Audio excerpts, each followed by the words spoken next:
Ukraina ra dakord me një propozim të SBA-s për armëpushim 30 ditor, njoftoi Departamenti i Shtetit. Ukraina pranoi propozimin e SBA pas një takimi kyç midis zyrtarëve amerikanë dhe Ukrainas në Arabinë Saudite, raporton Axios. Një armëpushim, nëse zbatohet, do të ishte një përparim jashtëzakonisht i rëndësishëm diplomatik në luftën 3 vjeçare midis Rusisë dhe Ukrainës, por Kremlini nuk ka reaguar ende mbi propozimin e SBA-s. Shtetet e Bashkuara ranë dakord të heqin pezullimin e ndarjes së inteligjencës me Ukrainën dhe të rifillojnë dërgesat e armëve në vend, të cilat u ndaluan 10 ditë më parë. I dërguari i presidentit Trump, Steve Witkoff, pritet të vizitojë Moskën të njëjtën për të takuar presidentin rus Vladimir Putin dhe për të diskutuar propozimin e armëpushimit 30 ditor. Waltz tha se do të flasë me homologun e tij rus në ditët e ardhshme, ndërsa sekretari i shtetit Marco Rubio do takohet së shpejti me homologët e tij të G7-s dhe do diskutojë rrugën përpara. Rubio thotë se ne do të paraqesim ofertën për Rusin. Ne do të themi atyre se kjo është ajo që është në tryez. Ukraina është gati të ndalojë luftën dhe është gati të ulet në bisedime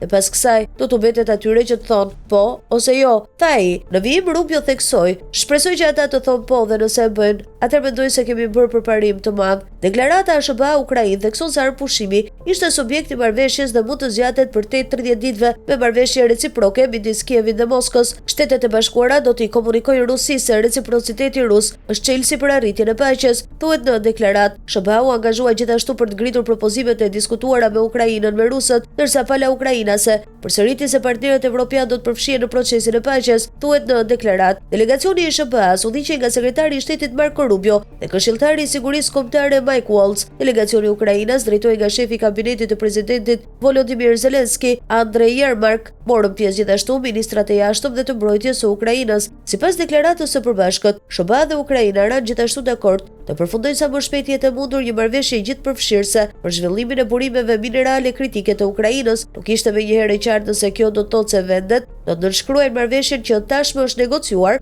ose nëse do të ketë bisedime për një marrëveshje të ndryshuar. Departamenti i Shtetit tha se të dy delegacionet ranë dakord të emëronin ekipet e tyre negociuese dhe të fillonin menjëherë bisedimet për një marrëveshje paqe me Rusinë.